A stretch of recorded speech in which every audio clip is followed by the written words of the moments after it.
এই বিষয়টা ওই ইউনিয়নের আমাদের আপনি যা দেখেন যদি দরকার হয় ওখানকার আমাদের বাবলু ভাই আছে, আরো দুই একজনকে নিয়ে এই বিষয়টা আপনি দেখবেন এবং যদি টিয়ার কাবিখা থাকে ওখানে তার হাড়ি পাতি কেনার জন্য দিবেন। যে মন্দিরগুলো আছে মন্দিরে যেগুলো আঘাত হয়েছে 5ই আগস্টের পর এগুলো যদি থাকে এই মন্দিরগুলো দেখি এগুলোর ব্যবস্থা করবেন, কারণ যদি টিয়ার কাবিখা থাকে আপনাদের কাছে। আর আগেও বলছি এখনো বলছি, আমি জানি আমি একটা উপজেলা চেয়ারম্যান থাকা অবস্থায় একটা গোরস্থানে গেছিলাম। পিআই সাহেব আমাকে বললো, টিওনো সাহেবও বললো তখন যে আপনি একটা গোরস্থানে যান তো, একটা তদন্ত করে আসেন। তো ওরা আগে করে আসে, যাই দেখছি 3 টন মাল নিচে, 3 টন মাল নিয়ে চামটার একটা গোরস্থানে যাই দিয়ে 3 টন মাল তুলে নিয়ে দিছে। 3টা বাঁশ পড়ে আছে, 600 টাকা দাম, 200 টাকা করে 3টা বাঁশ পড়ে আছে। আর আমি জিজ্ঞাসা করলাম তো বলছে, আমাকে বলেছে নেতারে খাওয়ার জন্য এটা দিছি।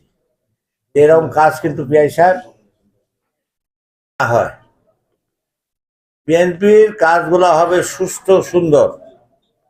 পিআই সাহেব আমি আগে বলছি, কোনো মানলি তরফসানি হবে, কিনা বেচা হবে, এর মধ্যে যাবেন না। আপনি গেলে আপনি বলবেন ওই নেতা মালের 100% কাজ করতে হবে। আমি জানি বিগত দিনে কি হয়েছে, টিয়ার খাবিখা হাজার হাজার টন আইছে, কোনো কাজ হয়নি। ওই কাজ হলে বাংলাদেশের অবস্থা। রহিমউদ্দিন মেম্বার কালকে যাবেন আপনি। রহিমউদ্দিন মেম্বার বলে লোক শ্মশানের জমি দখল করে দিচ্ছে।